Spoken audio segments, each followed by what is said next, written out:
Okay. So, welcome everybody.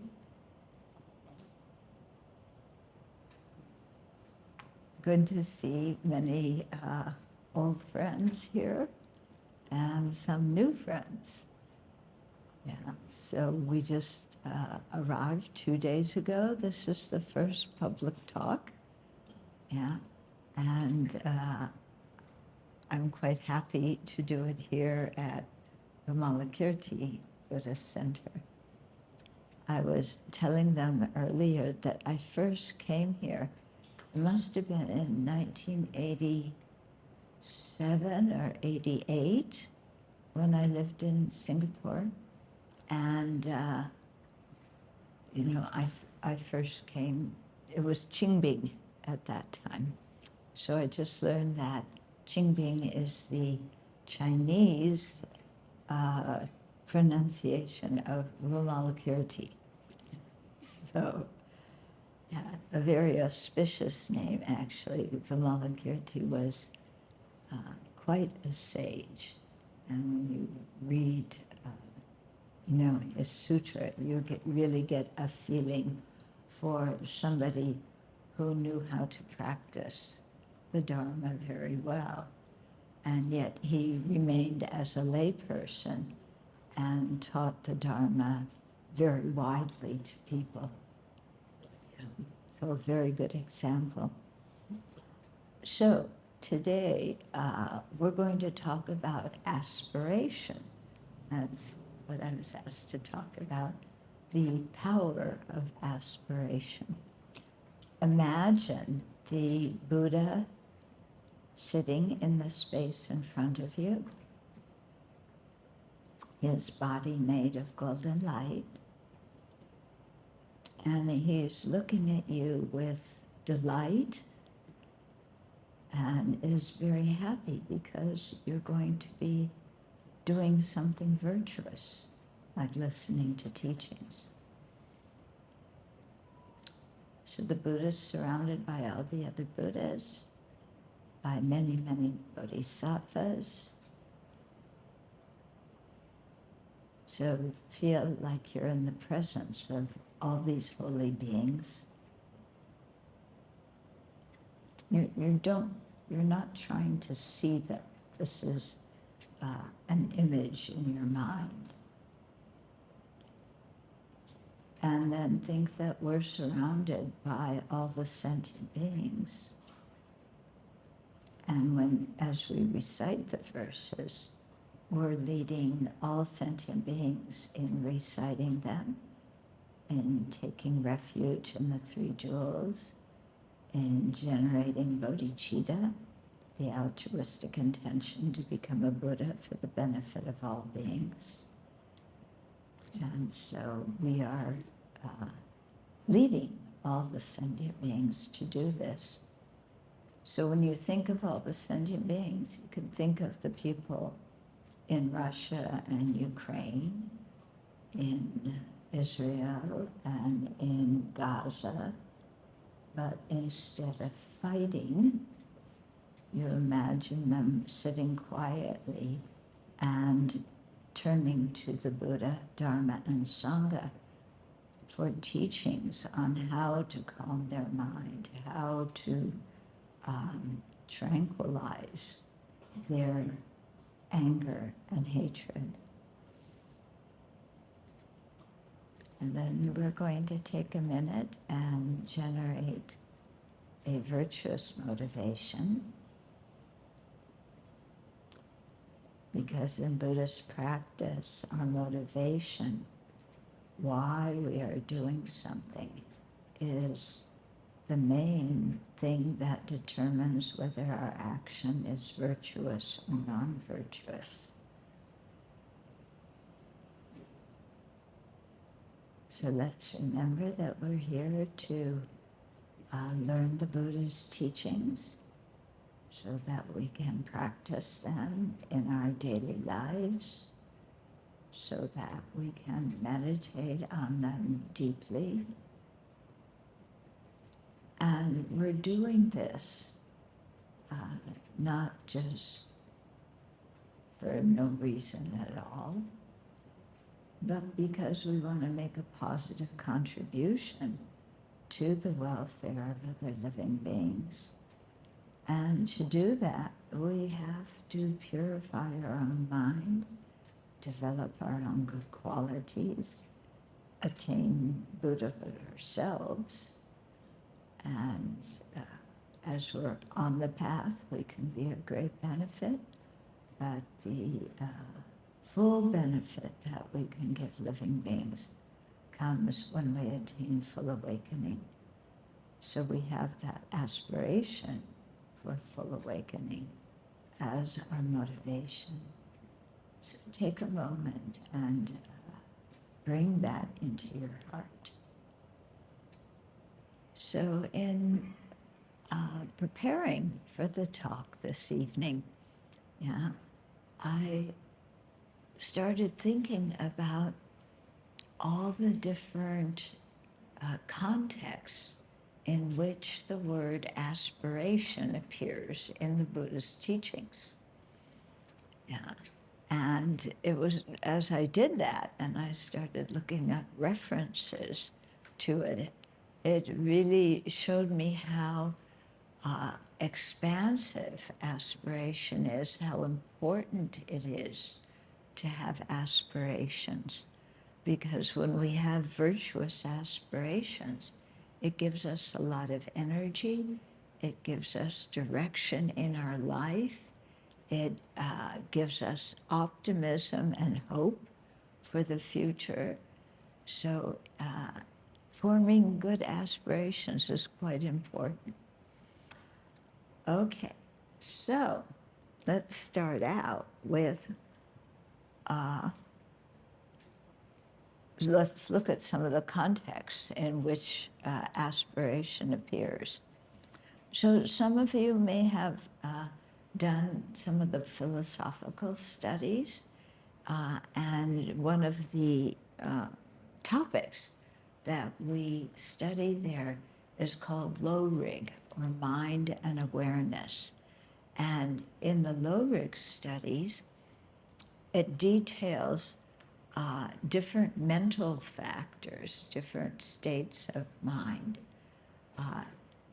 ones that help us cognize objects, ones that help us ascertain the objects, virtuous ones, virtuous mental factors, non-virtuous mental factors.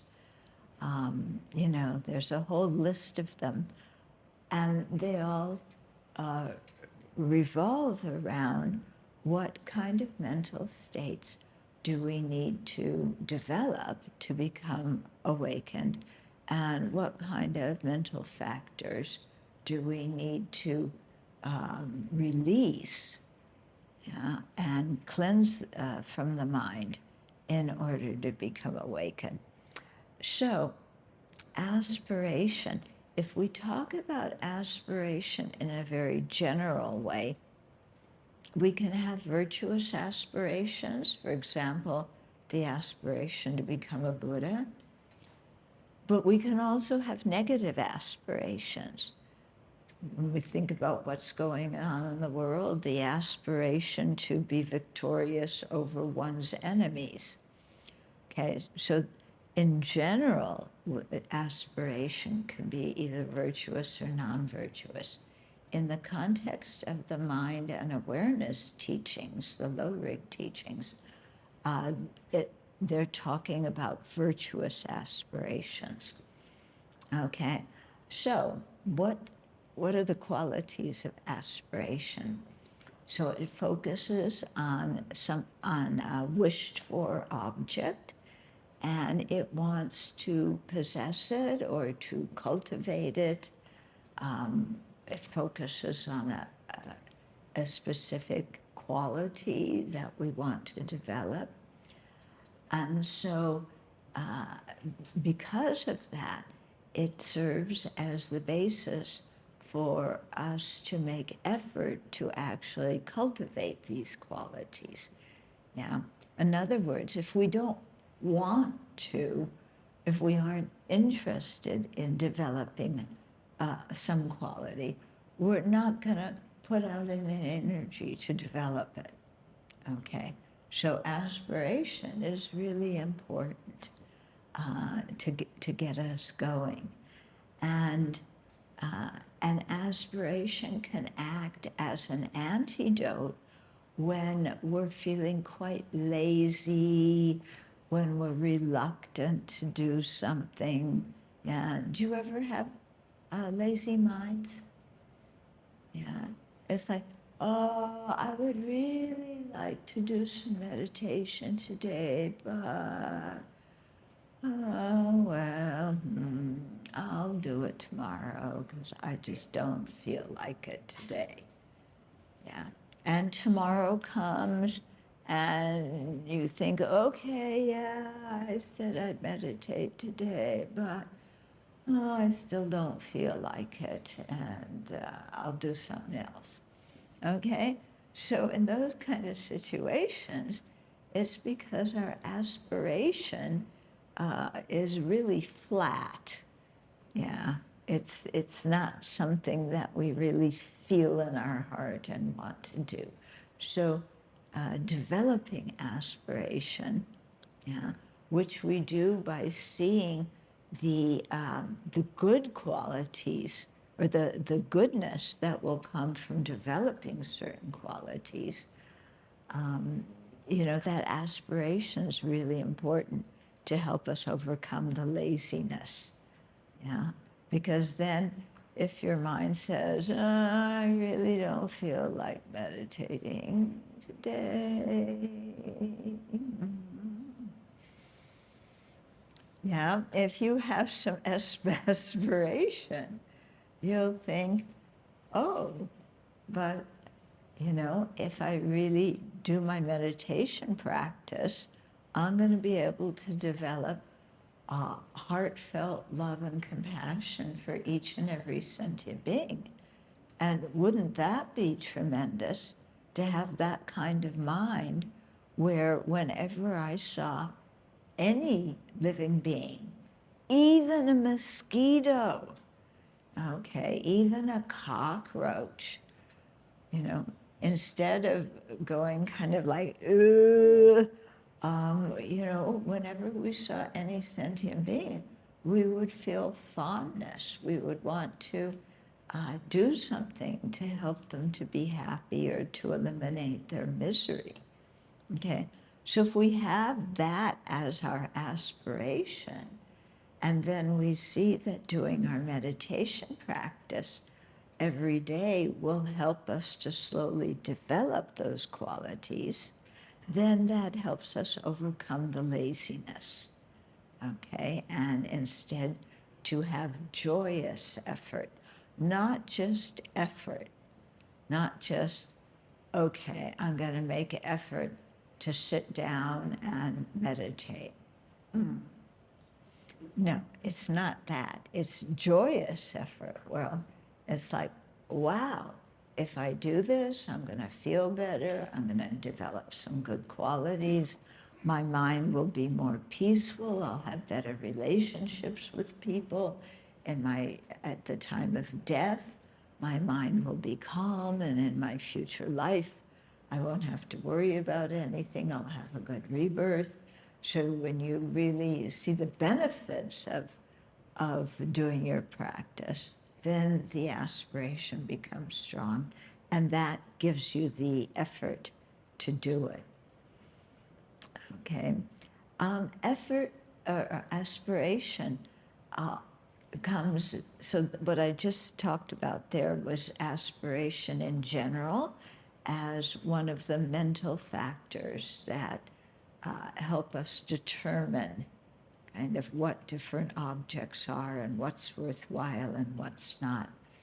It also comes in the mind and awareness teachings when we talk about faith or confidence or trust, okay? Because that kind of, we often translate this mental factor as faith, but faith is not a very good translation because we often think of faith as just, I believe, I don't think about anything. I don't have to understand it. I just believe and I have faith. That's not the meaning of faith in Buddhism. Faith in Buddhism means that we've thought about something, we understand it, we see its benefits. Okay? So actually there's three kinds of faith. Yeah? So one is called admiring faith. When we, let's say we admire the Buddha's qualities. Yeah, we've read the stories about his life, we study his teachings, we admire his qualities. The second kind of faith is convictional faith, where we've really studied and contemplated the teachings, and we have conviction in them, we've understood them, that we believe them. And then the third kind of faith is aspiring faith. And so this is a kind of faith that is a resolve to practice and to attain certain qualities, okay? So we may have aspiration to have a good rebirth. We may have aspiration to attain liberation or nirvana. We may have aspiration to attain Buddhahood, the full awakening, okay? So these Dharma aspirations are incredibly important, yeah? Because without aspiring to do something, we aren't gonna do it, okay? What's interesting is to often generate an aspiration for something, we have to imagine doing it or imagine being able to do it, okay? And so this is where visualization practice can come in, because when we imagine something, then it helps us develop an aspiration to cultivate that quality or attain that result. Okay, so let's have, let me give some examples of that. Mm-hmm.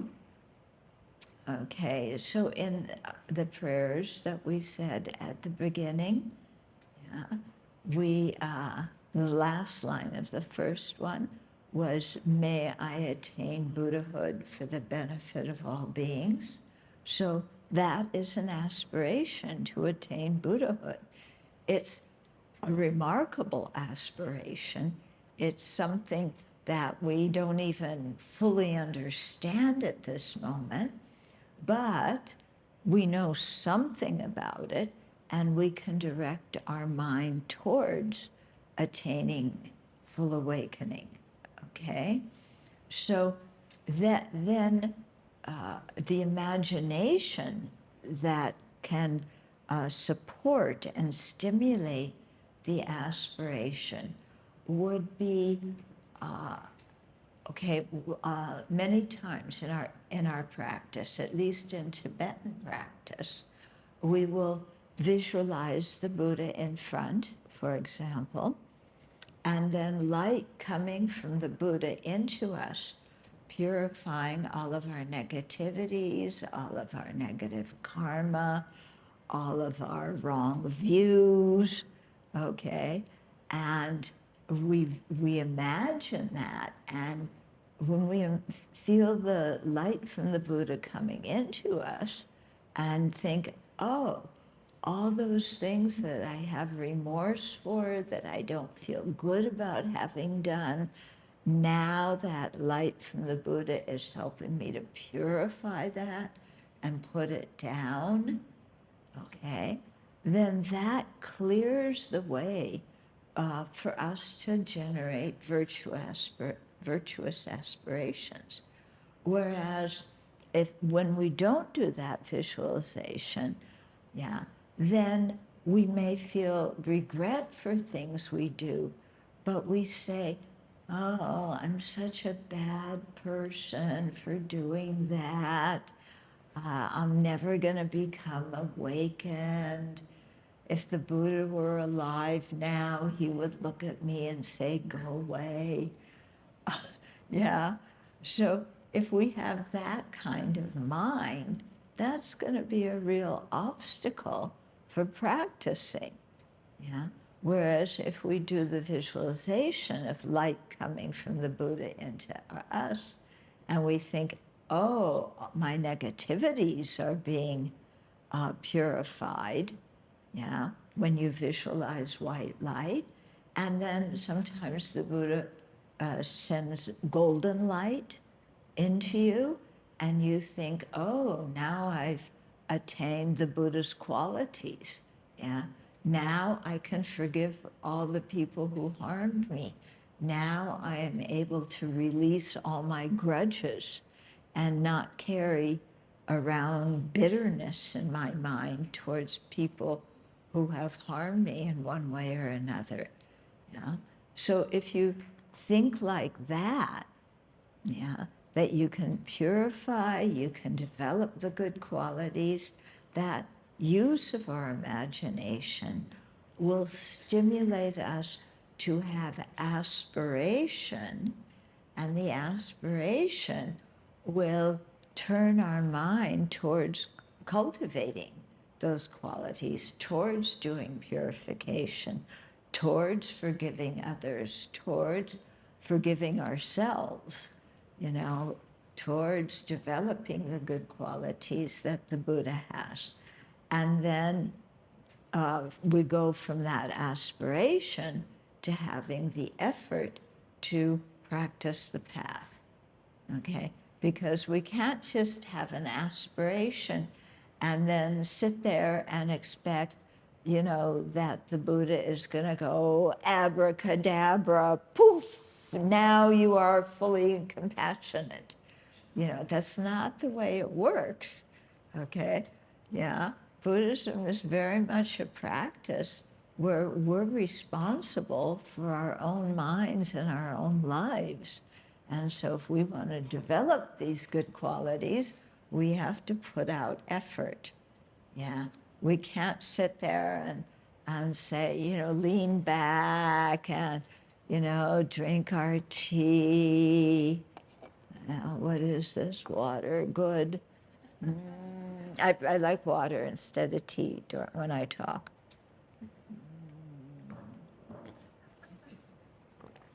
Okay, so I prayed to Buddha, may I be compassionate. So now I'll, you know, I'll drink, I'll lean back, I'll turn on the TV, and the Buddha will just kind of, yeah, do some kind of magic, and then I will have this fantastic, compassionate heart that cherishes everybody. Yeah, overnight. Yeah. So that sounds good, doesn't it? Yeah, that sounds really good. We don't have to do anything except maybe pray, Buddha, Buddha, Buddha, please may I win, you know, please may I be compassionate. Okay, so Buddha do the work. I'm going to sit back and, you know, kind of have some sweets. Yeah, no. Yeah, that's not going to get us into awakening. Yeah. So we have to have the aspiration for those qualities, and then study the Dharma so we know how to develop those qualities. Okay, it's not just a question of saying, I want to be compassionate, and saying compassion, compassion, compassion, taking out your prayer beads, compassion, compassion, compassion. That's not going to do it, okay? We have to study the sutras and their commentaries that give us instructions on how to develop compassion, okay? Because there's a step-by-step process through that by which we can practice that will bring that kind of result. But we have to learn what that practice is. Okay. So, yeah, aspiration helps us get there. Okay. Also, something, in order to have aspiration, we need to calm down all of our attachment. Yeah. Because if we look, what is the primary thing that takes us away from developing positive aspirations, and once having developed them, doing the practices to attain them? What is a major obstacle for us to practice? Okay, so you might say anger. Yeah, anger is definitely an obstacle. But the one kind of that's even more insidious is attachment, clinging, craving, the mind that says, I want. Yeah, you know that mind? Yeah, you know the mind that says, I want this. I want this. I don't want that. I want this. And the universe should give it to me. Yeah? I want a raise, so my boss should give me a raise. And I want to have a good family, so that should just happen. And I want to have a job that I enjoy doing, so that. And what do I really want? What do I really want? Yeah, what's really gonna make me happy? It starts with an M. Yeah, okay. So we want money. Yeah, and we want praise. And we want a good reputation. We want to be important, so that when we walk into a room, everybody stops talking and says, there she is. And there you are, the most important person. Yeah, isn't this what we want? Yeah, this is all attachment. Yeah, so with our attachment, we go off on our daydreams. Anybody here daydream? I think so. Yeah. And what do we daydream about? Getting everything we want. Yeah, being popular, being famous, people appreciating us, being a good athlete, being physically attractive, being rich. Yeah, have all sorts of connections to important people. This is all attachment. And when that attachment is active in our mind, it really prevents us from developing good qualities. Yeah, because then when we think about sentient beings, if we want to develop good qualities in relationship to sentient beings, we think, may I be of benefit to them? But if we have attachment in our mind, whenever we think of other beings, we don't think, how can I benefit them? We think, how can I use them?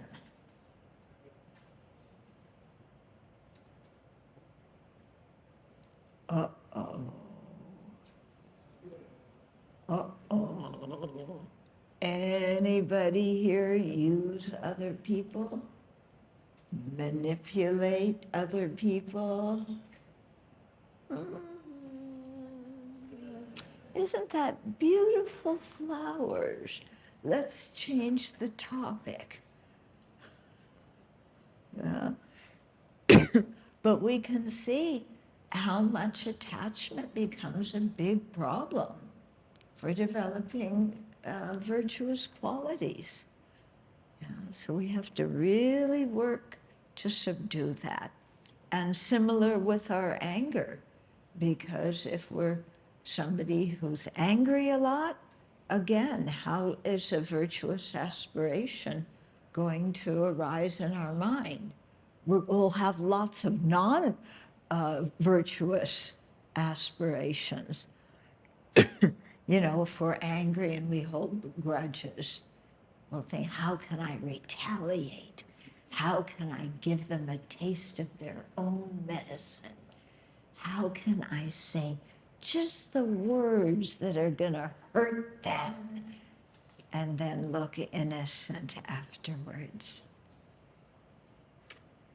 Okay, well, those kind of aspirations, you know, based on anger, hatred, vengeance, they're not going to lead us in a good direction. Okay, so we have to subdue those kind of things, yeah? And again, to subdue them, we have to study the scriptures, learn how to think and how to subdue our anger and our attachment, and then to actually practice that in our lives. Mm-hmm.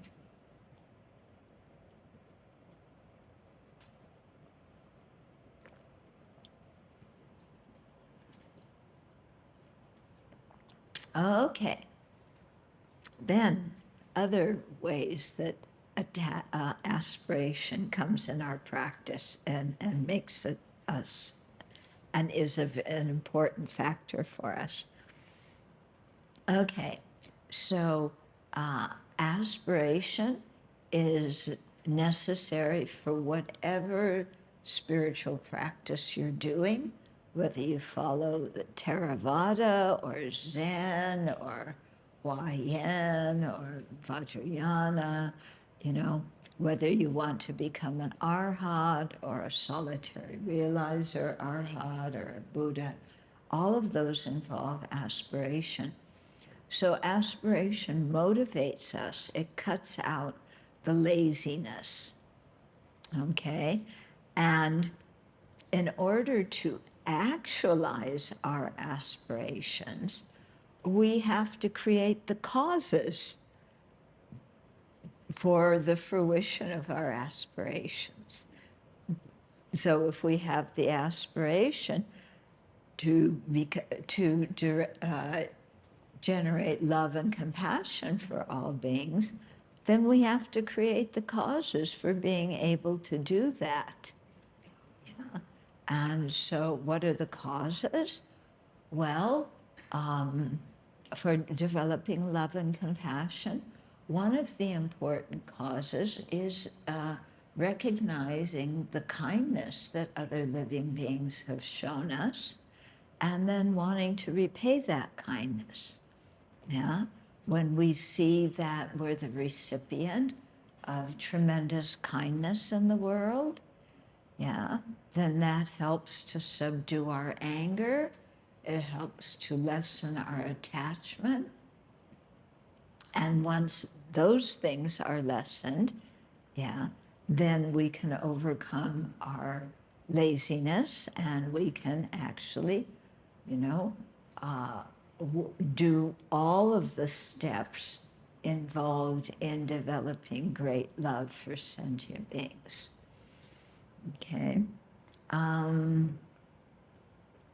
But also, so I'm trying to give you some of the things that support aspiration. You know, aspiration just doesn't come out of nowhere, and it doesn't get actualized out of nowhere. So we really have to create the causes for our aspirations to be fulfilled. Okay? I mean, just even on simple things. I had the aspiration to come to Singapore. So then what do you have to do? You have to look and find a flight and book your flight and pack your bags and, you know, get to the airport and all these kinds of things. So you have to create the causes to fulfill the aspirations. So for example, if we aspire to generate bodhicitta, that altruistic intention to become a Buddha for the benefit of beings, if we have that aspiration, then we have to create the causes for it, okay? So some of the important causes are having the bodhicitta motivation, yeah, because if we aren't motivated to benefit sentient beings, if we don't want to attain full awakening to be able to benefit them most effectively, then we won't, okay? So we need that bodhicitta motivation. We also need wisdom, yeah, to become a Buddha. We need tremendous wisdom. And it's not the kind of wisdom that you gain by going to school or, you know, taking some kind of course at university. Yeah? This is a special kind of wisdom. And again, we have to learn the teachings, contemplate the teachings, meditate on the teachings. Yeah? And in that way, we can develop not only bodhicitta, but the wisdom realizing the ultimate nature of phenomena.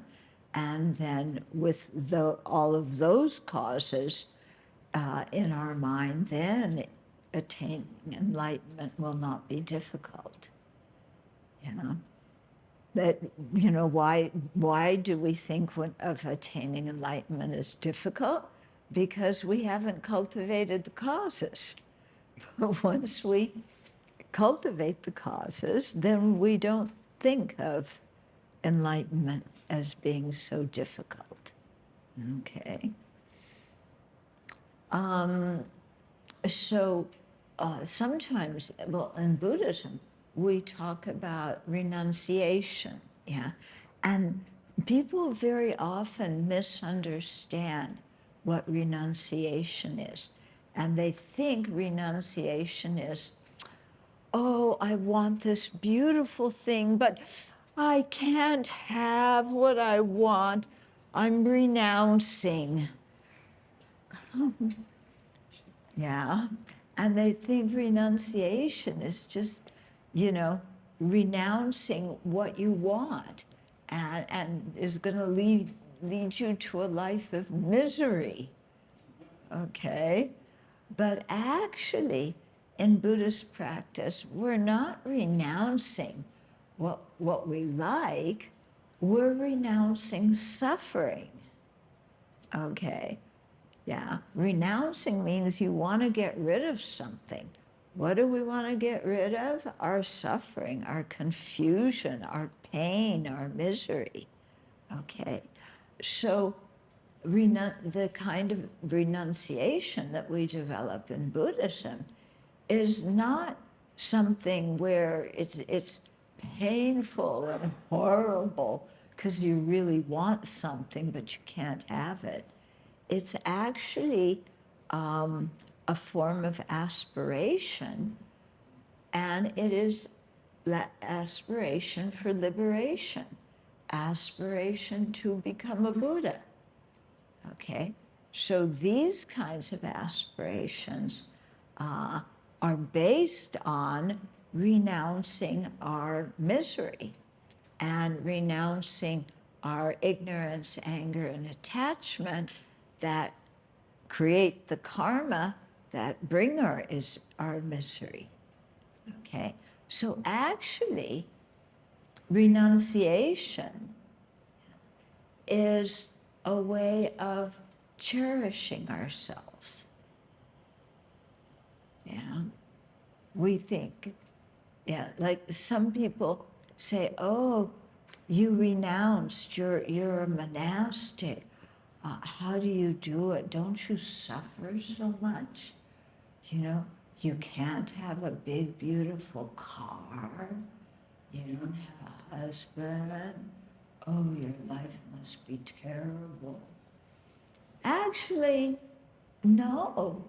Once you really look at what causes you happiness, yeah, then you realize that renouncing all the objects of your craving and clinging actually makes your mind much more peaceful, much more accepted, much more open.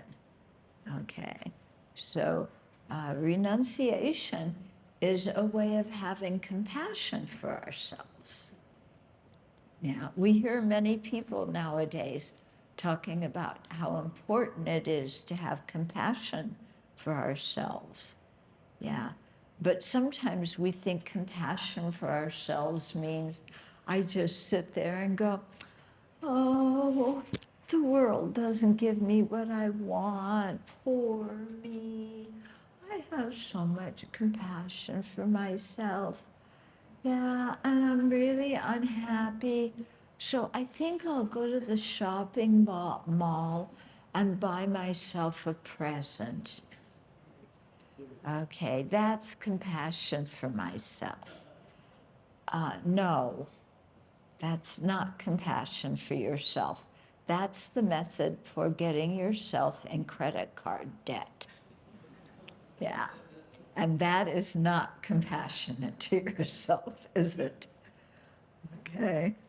So real, renouncing this craving, clinging mind is compassion for ourselves.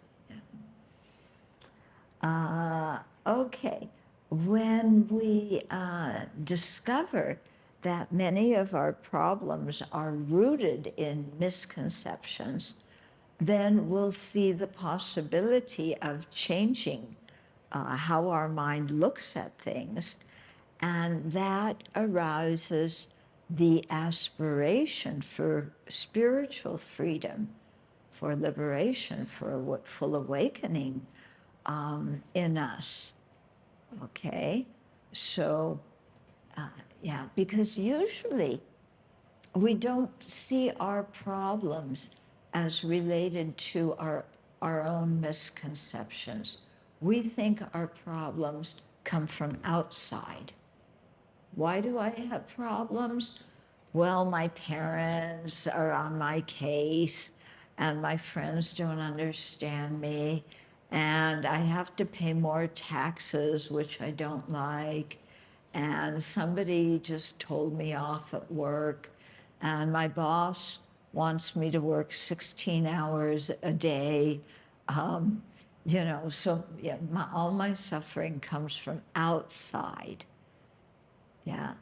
But actually, if we look closely, we see that our suffering comes from how we describe a situation to ourselves. Yeah. It comes from how we look at a situation. Yeah. And that means that there's some choice, yeah, to suffer or not suffer. Let me give you some examples, okay? So I'm at work, let's say, and somebody says to me, you were on our team, and when we were working together, you came the first time to the team meeting, and then when it came to doing the project, you were nowhere to be seen. Yeah, and that person criticizes us because we didn't help the team, but we came in at the very end and claimed credit for the finished project. Okay, yeah. Anybody here ever done that? No, we don't do that, but I bet you know people who do that, right? Yeah. Us, we are total angels. We never would do something like that. It's other people who do that. Oh, very bad. Okay, but, okay. So when we get criticized for something, we get angry. Yeah, and when we're angry, we're miserable. Is anybody here happy when they're angry? Anybody here? Yeah. Oh, it's such a good day today. I am so angry at people. No, when we're angry, we're totally miserable. Yeah. But we cling on to our anger. But if we think, okay, somebody just criticized me for not being a team player, for not showing up and then coming at the end to get the credit, instead of being angry, let me think about what they said, and is there any truth to what they said? Did I do that? And we think about the situation, and then we go, well, yes, I did do that. I showed up the first day, ditched everybody after that, came on the last day to gain the credit. Why am I mad at somebody for pointing that out to me? It's true. Why am I mad at the truth? I did do that, and what I did really was not very nice to other people. When I'm with people who act in that way, I don't like it.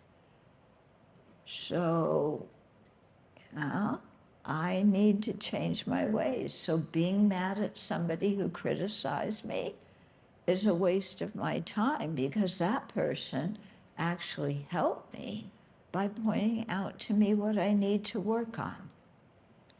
Okay? So this is an example about how to change your mind, so that instead of blaming others, you develop an aspiration to overcome your own faults.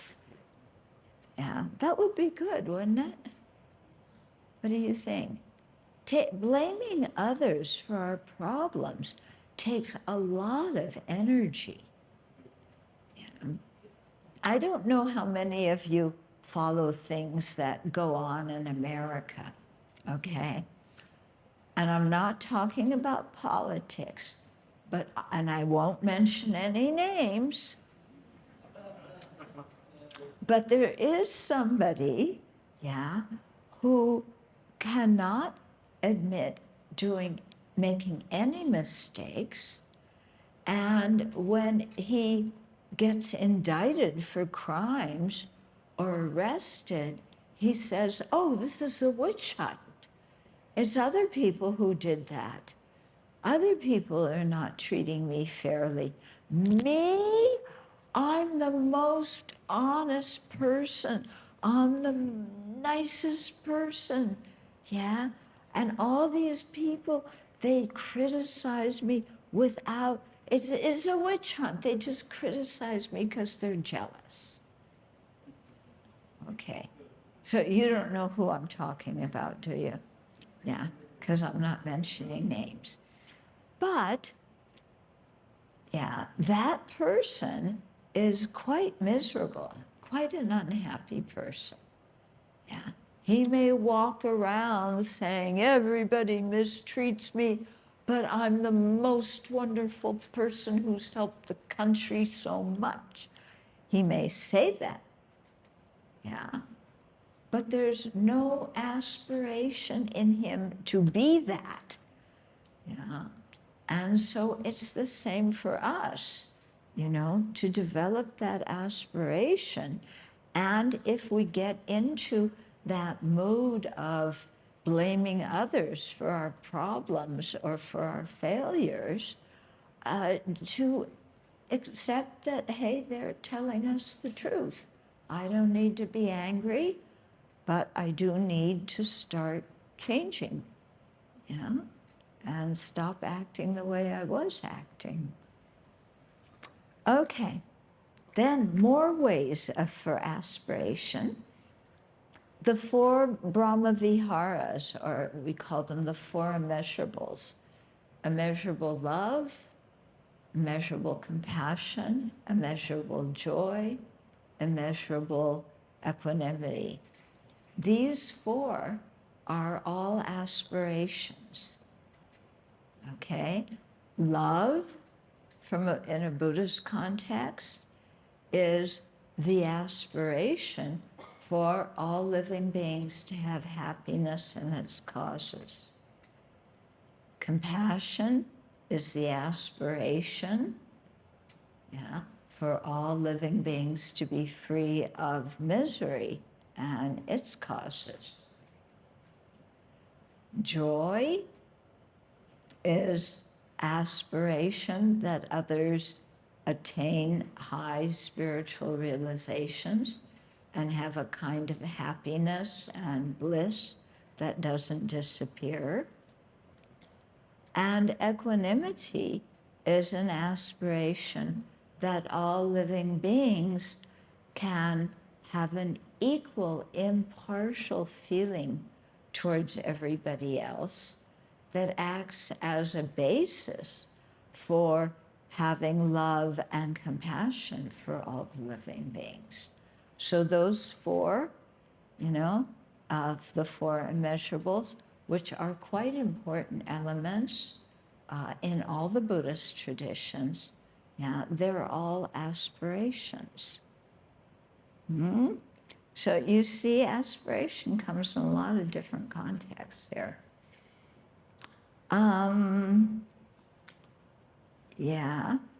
So also in the bodhisattva practice, when you generate the wish to become a Buddha to benefit sentient beings most effectively, then there's 6 paramitas, or 6 perfections. Actually, there's 10, but they abbreviate them to 6. And aspiration is very important in them. For example, we have to have the aspiration to create merit. If we have the aspiration to create merit, then we're going to practice generosity, because generosity is a way to create a lot of merit that, can be used to gain realizations. That kind of merit can ensure that in future lives we have, shelter and clothing and medicine and food. So, generosity from a Buddhist perspective is the cause of wealth. As ordinary beings, we think stinginess is the cause of wealth, because if I give it away, I won't have it. So it's better to be stingy and keep it for myself. That way I'll be richer. Okay. Actually, when you understand how karma works in the other way, and generosity is the cause of wealth. And stinginess is the cause of poverty. Okay. So we have to practice generosity with the correct aspiration. And so here in the bodhisattva practice, we're doing it to be of benefit to sentient beings and to create merit that will help us in our own Dharma practice. The second paramita, or perfection, is ethical conduct. And that involves the aspiration to not harm any living being. We often think ethical conduct is just a bunch of rules. You can't do this and you can't do that. Okay, don't lie, don't steal, don't sleep around with other people's partners, don't kill, don't do this, don't do that. We think that all of this is a big burden. But actually, when we practice good ethical conduct, then when we go to sleep at night, we don't have any regret.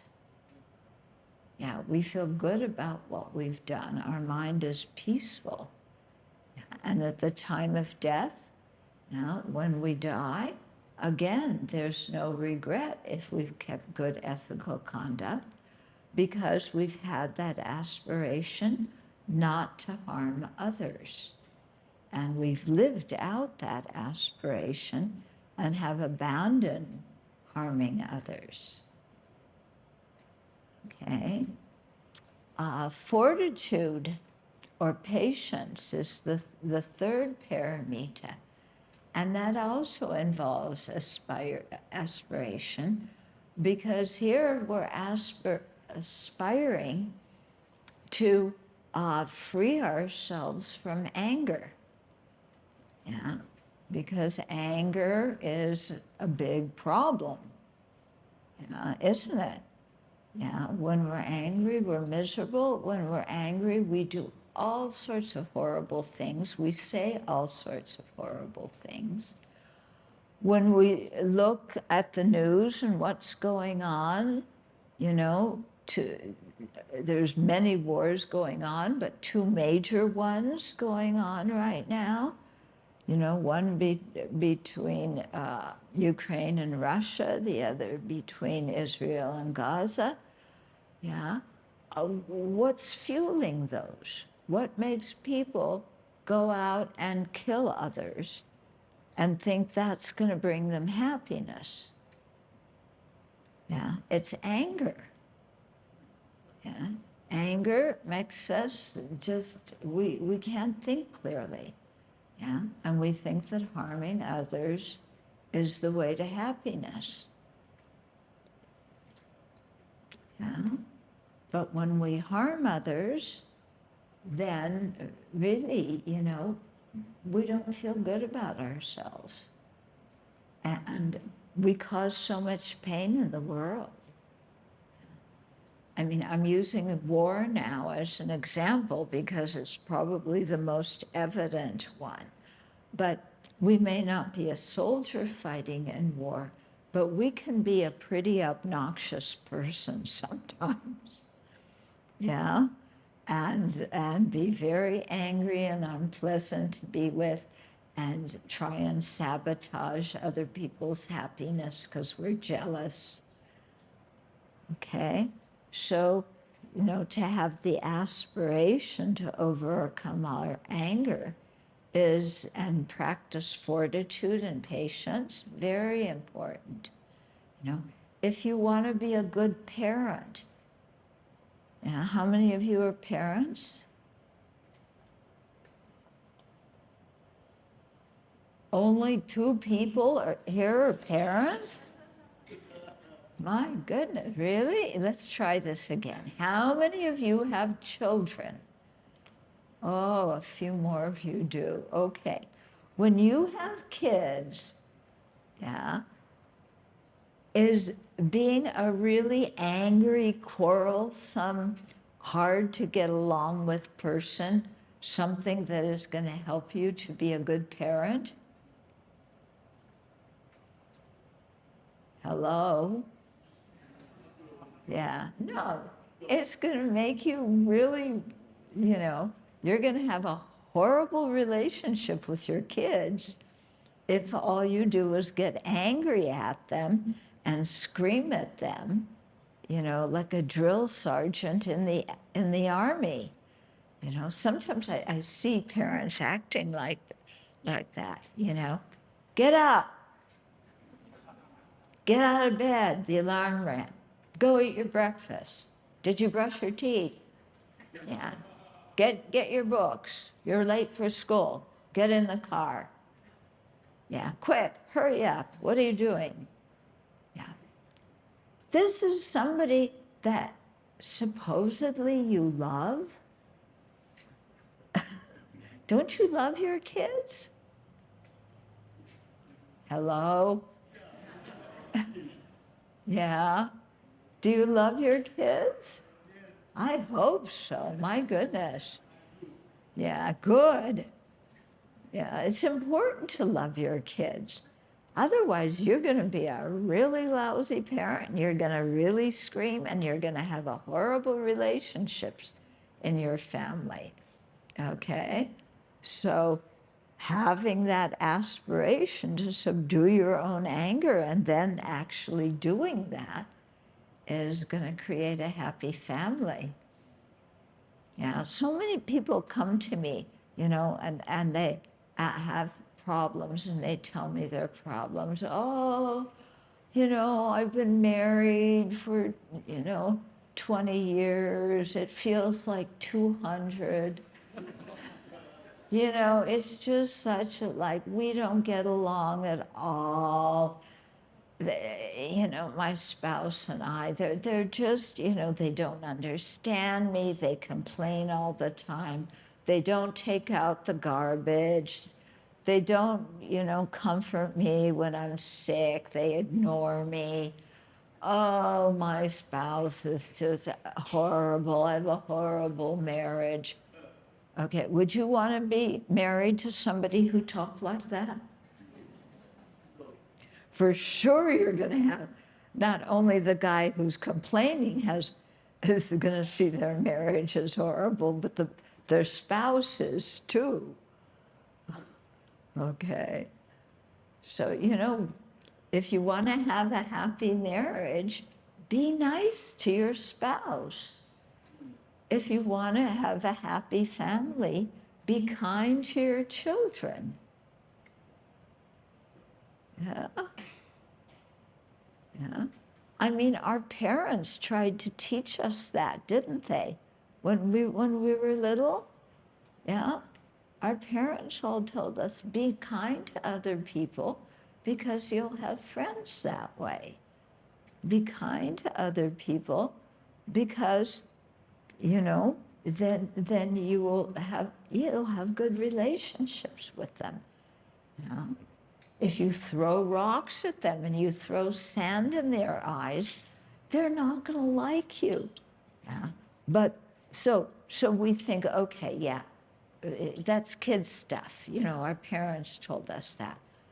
Yeah. So when we're adults, we don't throw sand in other people's eyes anymore. We don't throw rocks at them. But are we nice?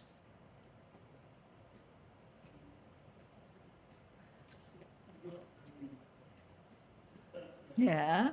Are we nice? Or do we point out people's mistakes and criticize them behind their back? Yeah. Okay. So here too, aspiration is important to really change our ways. Yeah. And if your marriage isn't so happy, try to be nice to your spouse. It works wonders. Yeah. If you are mean to your spouse, yeah, of course your marriage is going to have problems. But try being nice. Yeah. So before you go home, before you open the door to your flat, stand outside and think, I'm going to see my family now. These are the people I really cherish in my life. I'm going to be kind to them. And you have that aspiration, you make that determination. Then you unlock the door and you go in. Yeah.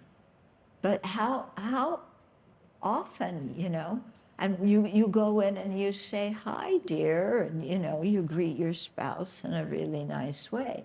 So often, after work, you're tired, you go there, you unlock the door, you throw the door open, you plop on the couch and go, oh, what a lousy day. Bring me something to eat, bring me something to drink. Yeah, who acts like that when they come home from work? One person is honest. The rest of you, yeah. But look how you act, because That's how you're creating the causes for how your family's going to be. Yeah. So really, try being nice. Okay. And they say, okay, here's how bodhisattvas think. Yeah. At the end of the day, the bodhisattvas think, have I accumulated merit today? Have I accumulated wisdom today? Okay. What have I done to benefit sentient beings today? Yeah, so they ask themselves these questions in the evening, and in this way, that helps them remember their very heartfelt aspiration to be of great benefit to each and every sentient being. Yeah. And if you have that aspiration, then how you relate to people in your life really changes. You know, quite dramatically. Mm-hmm. Okay, so if you practice like a bodhisattva, you kind of quiz yourself every evening, have I benefited people today? Have I been kind today? Have I encouraged people who needed encouragement? Have I praised people who acted well? Yeah. Have I pointed out other people's good qualities? Yeah. So, if you aspire to do that, then it helps you to do that on a day-to-day basis. And by doing that, you are approaching Buddhahood. Yeah. Okay, so you see it starts with aspiration, wanting, aspiring to have those qualities. Okay. So many bodhisattvas make aspirations that they can't actually actualize. Okay, like bodhisattvas will have the aspiration, may I liberate each and every sentient being from samsara. Isn't that a wonderful aspiration? Yeah. I mean, to have that aspiration, wow. To be somebody that really wants to do that, incredible. Can any individual liberate each and every sentient being? No. Okay. We can't liberate each and every sentient being. But we can aspire to do so. And even though we can't do it, having that aspiration opens our heart towards other sentient beings. Yeah. So that we want to be able to liberate them. Doesn't matter whether we really can or not. There's that wish, and that wish, that aspiration, makes our life quite rich. Yeah. So being rich doesn't mean necessarily having a lot of money, but if you have a kind heart, you're actually very rich. Mm-hmm. Okay. And then another way to develop aspiration is in the context of aspiring to be born in a pure land, or aspiring to have a precious human life. Because when we have that kind of aspiration, then we're directing our merit, our positive energy towards that goal. Yeah. So if I aspire to have a good rebirth, I dedicate my merit for that. If I aspire to be born in Amitabha Buddha's Pure Land of Sukhavati, then I create the causes to be born there. And so this kind of aspiration is very important for helping us to have a good rebirth, both by helping us in this life to create the karmic causes for that kind of rebirth, but also at the time of death for that aspiration to arise in our mind, and it will help that karma to ripen so that we can have a precious human life or be born in Amitabha's Pure Land. Okay? So aspiration there, very, very important. Yeah. If you aspire to be born in the Pure Land, then you have to create the causes for it. Yeah. So creating the causes isn't just saying Amitofo, Amitofo, Amitofo. Yeah. Because as you all know, even your tape recorders say Namo Amitofo. Yeah, don't they? Yeah, when you're at a wake, yeah, you go to sleep, but you turn on the tape recorder that says Namo Amitofo, Namo Amitofo. And then you go to sleep. Yeah? No, that's not going to get you to the Pure Land. Yeah.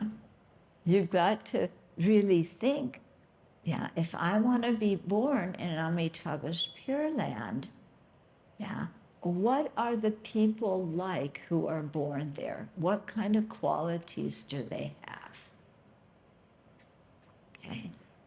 I need to think about that, you know, because not just anybody can be born in Amitabha's Pure Land. It's not just you say Namo Amitofo 10 times and that's your, you know, non-refundable ticket. Yeah. It takes a lot more than that. It takes good ethical conduct, it takes generosity, it takes developing love and compassion for sentient beings. Yeah, there's so many causes for it. But if we have the aspiration to be born in Amitabha's Pure Land, then we will go about creating the causes for that.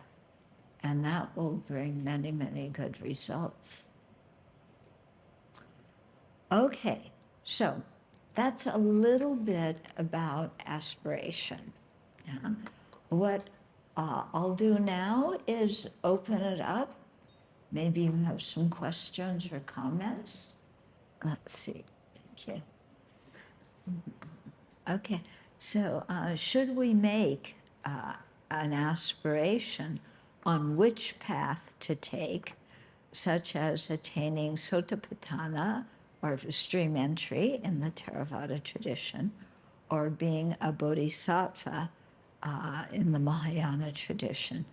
So I need to ask, is this, are you asking me about generating an aspiration to follow a particular Buddhist tradition, or generating an aspiration to attain the results of following that tradition? The latter, the second one. Okay. So, yes, definitely. Because remember what I was saying, that if you don't aspire for something, you're not going to put the effort out to create the causes for it. Yeah? So if you want to attain stream entry, then you should have that aspiration. If you want to become a bodhisattva, you generate that aspiration. Sometimes it takes a while to generate these virtuous aspirations. Yeah, because we get distracted by our attachment. We get distracted by discouragement. All sorts of, disturbing emotions can distract us. But developing those those aspirations is very important. Okay. What is my take on which tradition to follow? Well, I can answer this in two ways. Tell me how you want me to answer. In a general way, or in my specific thing. So what tradition to follow? Whichever one you feel most attracted to. Okay? So you can, learn the different Buddhist traditions, and there may be one that you are more attracted to, maybe the practice or the teachings, or you've met a teacher that really inspires you. Yeah, so that will lead you to follow a certain tradition. Okay, so that's kind of the general way I would look at it. If you ask me what I would recommend, as for me, okay, then I would say, practicing the bodhisattva path. How do I make an aspiration to guide others in the family to follow Buddhism? Okay, well, just to make the aspiration, it's right there. I aspire to guide my family members to follow the Dharma. Okay, that's your aspiration. How to actualize that aspiration and guide family members to practice the Dharma. Okay, one method that I recommend when people come to retreats at our monastery, when they are going home, they often say, "Oh, Buddhism is wonderful. How can I talk to my parents or cousins or whoever it is and encourage them to learn about the Dharma?" So if it's a young person asking that question, how do I encourage the rest of the family? I tell them, take out the garbage. Take out the garbage? My mom's been telling me that for my whole life. Well, have you done it? No. Okay. What would happen if you went home and took out the garbage? Oh, my mother would probably faint, and she'd probably say, I've been telling my child for 45 years to take out the garbage, and they haven't done it. They go to one Buddhist retreat and they come back and take out the garbage.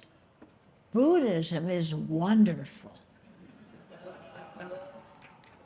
Okay? So if you want to encourage your family to practice the Dharma, be kind. Yeah? Be kind. Be a cooperative person. Do things around the house that help people. Show by your behavior. Okay? Some people think that to share the Dharma with their family, they have to go home and give their Dharma, give their parents or their family Dharma talks. Okay, Mom and Dad, you see, there's karma, and there's virtuous karma and non-virtuous karma. You don't want to create any of the non-virtuous one, because you want to attain nirvana. So, Mom, Dad, you need to create virtuous karma, and and have aspiration to attain nirvana. And to do that, you need to generate prajna. You need to collect merit. You need to practice sila and samadhi, and your mom and dad are sitting there going, what language is my kid talking? I don't know any of these words. What do you mean, karma, nirvana, samsara? Don't lecture your parents using a lot of fancy terms. Yeah. If you change your behavior, that is the best way to get other people interested. So I'll tell you a story. There was one woman who came to a Dharma group that I was leading, and she had lupus. So she was in a wheelchair, and she had red hair. And in America, we joke that people with red hair have a bad temper. But she actually did have a bad temper.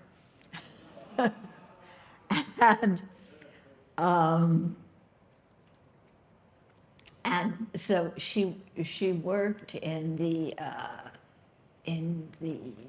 some federal employment, as a federal employee. And in her desk, she had, this was in the days, the days with the dinosaurs where you had cassette tapes. Yeah, remember that? Some of you are too young to remember cassette tapes. But, we used cassette tapes once, like I said, when the dinosaurs were alive. So she had a whole set of teachings on the path to enlightenment in her at her desk, all the cassettes for that. And because she had such a bad temper and red hair, and she was in a wheelchair, her colleagues at work used to call her Hellfire on Wheels. Okay? And, but she was coming to Dharma classes. She was really trying to, be more cooperative, more pleasant to be with, and so on. And one of her colleagues came to her desk one day and said, you've really changed. Yeah, you're not really Hellfire on Wheels anymore. What are you doing? Yeah. And she pointed to, she had a whole set of these cassette tapes, over 100 tapes. And she said, I've been studying the Buddha's teachings, and here are the tapes from, what I've learned. And her colleague said, can I borrow them? Yeah. So that's the best, best way to really convince people that practicing Buddhism changes your life for the better. So you're talking about Tara, huh? Yeah, so she's a female manifestation of the Buddha. There are different ways to see Tara. Yeah, so in one way you can see Tara as a living being who practiced the Dharma, overcame all of her afflictions, gained all the realizations, and became a bodhisattva, and then later became a Buddha. So that's one way to see Tara. Another way to see Tara is as a manifestation of all of the Buddha's qualities, of all the virtuous qualities that we ourselves want to develop. Okay? So there's many different ways to see these beings. When we say it's a deity, then we're seeing them as a meditational deity, okay? So there's a practice, a Tara practice, where there's a whole way that describes a whole way of how to meditate on Tara, So that's more seeing Tara as a deity. So we're going to close now. Yeah. So let's just take a minute and contemplate, what did you hear in tonight that you want to remember, that you want to take home with you and put into practice? And let's rejoice at the merit that we created, all the positive energy we created as individuals and as a group. And then let's send that merit out into the universe. We can imagine it being like light rays. And as it touches each of the living beings, it transforms their mind so that they want to practice the Dharma. And so we dedicate for their having all the good circumstances for Dharma practice and to be free of all hindrances.